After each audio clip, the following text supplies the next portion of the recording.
Hey everyone, Nick from Headliner here, bringing you another episode of the Headliner Podcast. So in our newsletter last week, we asked you guys to submit some audio or video telling us the one thing you wish you knew before you'd started your podcast.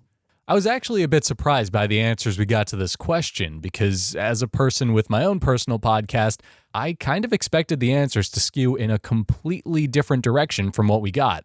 But before you guys get to hear some of those cool answers I'm talking about, I thought I'd throw things over to Oliver from the Headliner team. You see, Oliver has a tip he'd like to share with you to help you guys get the most out of using Headliner. He also has a few updates for you guys on some of the cool things you can do on our site. And after that, you guys will get to hear from a couple of Headliner users about the number one thing they wish they knew before they started their podcast. Hey everyone, it's Oliver from Headliner here. Thanks for tuning in this week. So, a couple of things I'm going to go over in this week's episode. One is a tip for how to get the most out of your videos. And then I'm just going to talk about some of our product updates. So the first tip is something we actually talk about a lot, and that's make sure you use captions if at all possible when making your videos. The stat that had been thrown around for years was that 85% of videos on Facebook were watched with the sound off. And there's actually a study that Verizon Media and Publicis did last year that has some other interesting stuff too. And I'm just going to read you some stats from that story. So 80% of respondents say they are more likely to watch an entire video when captions are available. So if you want to, get people from the very beginning to the end of your video, you might want to include captions. Another kind of interesting fact is that 80% of people who use captions aren't deaf or hard of hearing. So most of the actual population out there, regardless of hearing ability, is going to get benefit and use captions.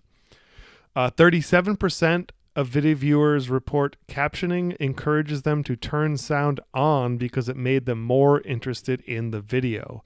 So think about that. If you're trying to stand out on social media, you need to do everything you can to keep people engaged and a little more interested. So every little bit helps.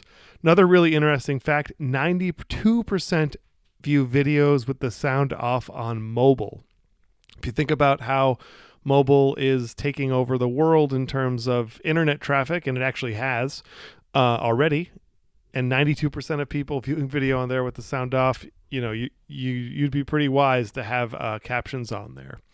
So that's our main tip is to use captions when on your videos. In terms of product updates, a couple things and some updates, some things that have been out for a few weeks now. One thing for Headliner automation, you can now go in and edit your automations. So instead of having to set up a whole new one, you can actually just go into any existing automation and adjust it as you see fit.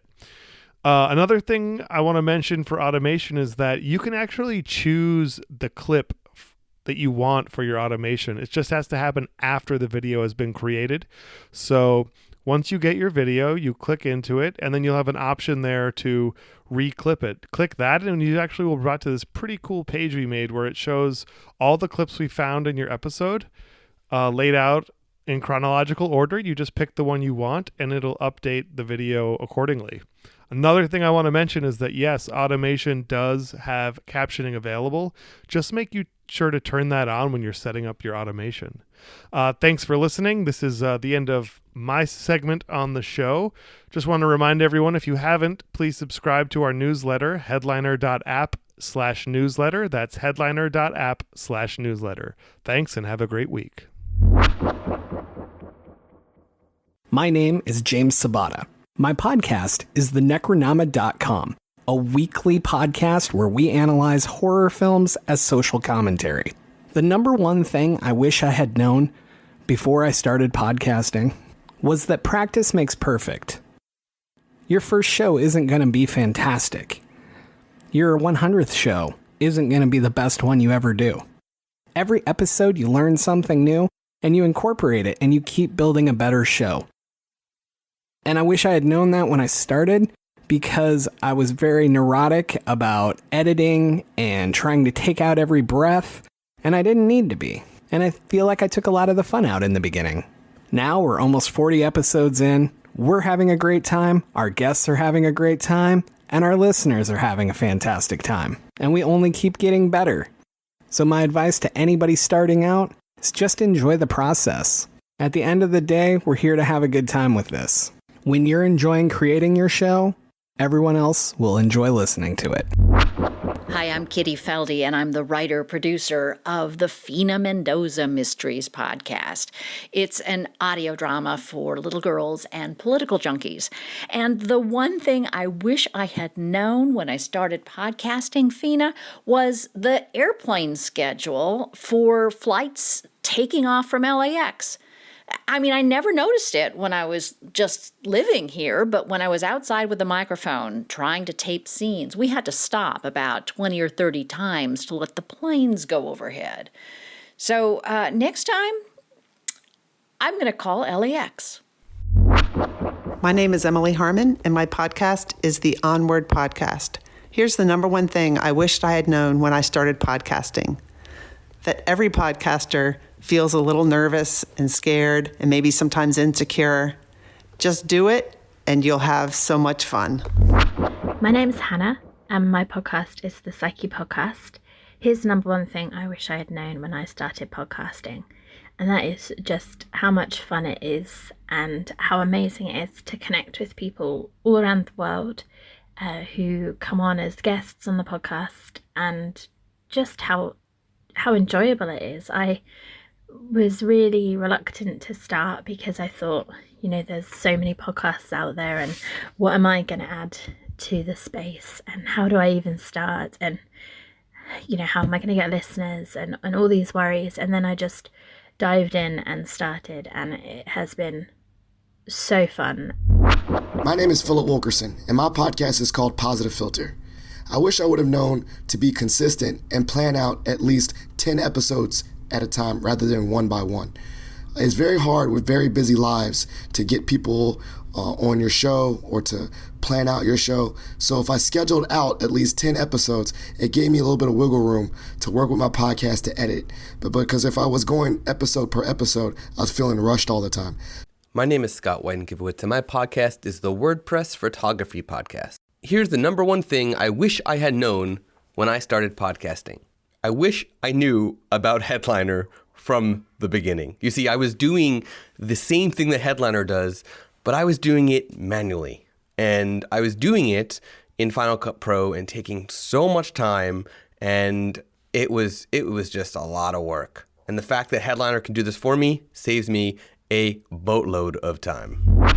My name is Colby Costello, and I host several podcasts. The 3 podcasts that I host are Sports as a Job, Book Club, the Build Up Podcast, and the Student Spotlight. Well, that's actually 4.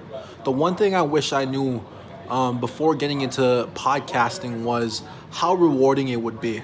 I think if I understood how much of an impact I could have, how many people would actually be following what I put out, I would have definitely not hesitated and got into it right away. My name is Matt Pollard, and my podcast is Holding the High Line with Rabbi and Red. Here's the number one thing I wish I had known when I started podcasting. Audio quality and post-recording editing are very critical. It took me almost 2 years to self-teach myself and figure out how to edit sound quality after it had been recorded, but before I was ready to post it to my podcatcher. I've learned little tricks on how to edit out background noise and splice together bits of audio for continuity when something needed to be cut out, and how to level out the audio from different co-hosts at a very high level. Spend some time selecting and learning the ins and outs of the editing software that you use for post-production. It'll go a long way early on and in the long term.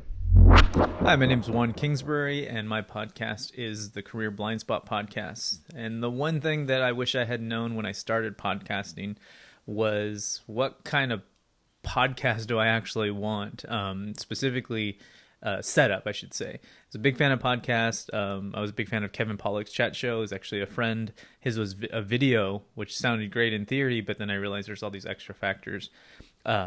Versus doing a solo podcast where my Blue Yeti mic might have been just fine. Just, pick one lane, try it, see what works. Don't regret anything, but that's what I wish is, pick a setup, pick an environment that you're likely to use again and again. Hello, my name is Jungle Jusupjan, and my podcast is called Chai Latte and Salt, Untold Stories of Central Asia and Beyond. Before starting this podcast, I wish I knew how complicated it is to have a podcast in a language which is not your first language, which is English. So things are going on. I wish you good luck and stay safe and goodbye. The general consensus we got from your answers is that podcasting is a really fun and satisfying thing to do. Whether it's podcasting as a hobby or as an extension to your business, people are really enthusiastic about recording and releasing episodes of a show, which rings true to me. Podcasting is a lot of fun, and I think a large part of the appeal of it is the communal attitude that a lot of podcasters take up. I was personally expecting more people to talk about how they wish they knew how to record remotely and stuff of that sort before getting their podcast started, but I'm genuinely thrilled to have been proven wrong there. There's just something really nice and wholesome about people saying that they wish they knew their podcast would be this fun to work on before they had started it. At the end of the day, it's nice for a podcast to find an audience and really engage with the community, but if the people making the show aren't enjoying it, it kind of detracts from that. That's not to say that that stuff isn't important. It definitely is, but I guess I was just kind of touched by the fact that it's a bit less important than we're led to believe it is. But that just about wraps up this week's Headliner podcast. I hope you enjoyed it, or that you at least learned a thing or two from it. If you want to submit to a future episode of the podcast, or just learn a bit more about what we're up to on a weekly basis, you could do so by visiting headliner.app/newsletter. And once again, I hope you guys enjoyed the show, and until next time, have a good one.